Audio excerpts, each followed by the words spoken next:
a beautiful Friday, a little foggy outside. Have you ever had an existential crisis? We'll talk about that in just a second.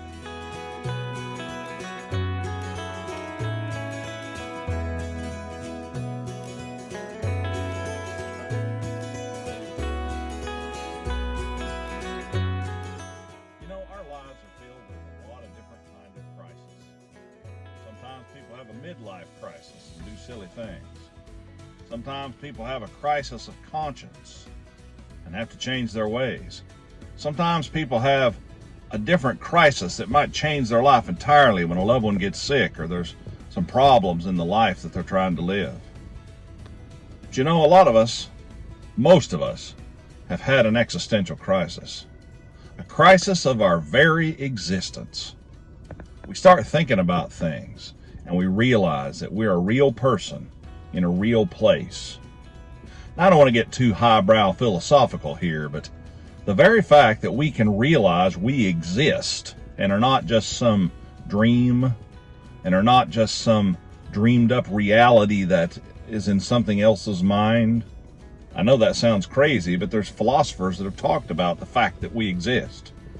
It allows us to understand just how important we truly are. Did you know that in the universe, out of all the things that are out there, all the planets and the stars and whatever else might be out there, that there's only one you. There's only one me. And we're all individually special. And the reason we're special is because we're created by a creator. And that makes us important. We don't have to sit around and wonder, how do I know that I'm real? We don't have to formulate all of these strange philosophies that don't really lead anywhere. Am I in some sort of dimension? Are there a lot of other dimensions where there's copies of me that live slightly different? You don't have to worry about that sort of thing. Because even if it were so, each of us, even if there were many copies of me, would be unique in his own way. Now that sounds a mite ridiculous, I realize, and almost like science fiction. But there are people out there that push this sort of philosophy to try to find a way to say there's no creator. But I'm going to tell you something right now, folks. Even if that stuff's all true, there's still a creator who made it all. And you're important. You're unique. There's only one of you. And God himself has set things in motion for you to accomplish and for you to do. We all don't know what we're supposed to do or what we're supposed to accomplish. But it's there for you to do because he arranged it ahead of time. I hope you meet him. I hope you know him. And I hope you understand just how special you are because you're the apple of his eye. He sees you as a prince or a princess.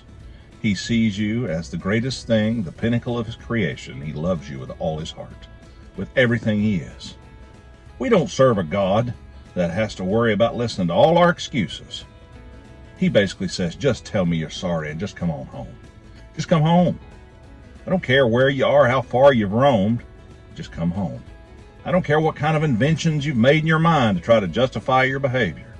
Just come home. Come home. He's the Father, and he's waiting for you. I hope you find him.